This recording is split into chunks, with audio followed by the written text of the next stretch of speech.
কেউ আপনাকে ঠকিয়ে চলে গেছে, আর সেই কষ্টটা হয়তো আপনি একাই বয়ে বেড়াচ্ছেন।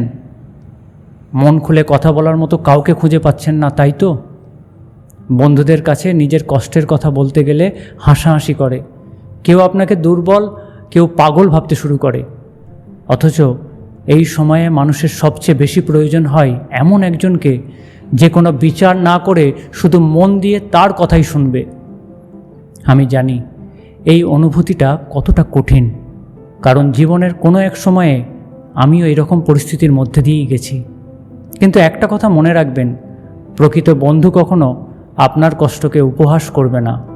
সে আপনার কথা শুনবে, আপনাকে বুঝবে এবং ভুল পথে গেলে সঠিক পথ দেখানোর চেষ্টাও করবে। তাই যারা শুধু নিজের স্বার্থে আপনার পাশে থাকে, তাদের থেকে দূরে সরে আসুন।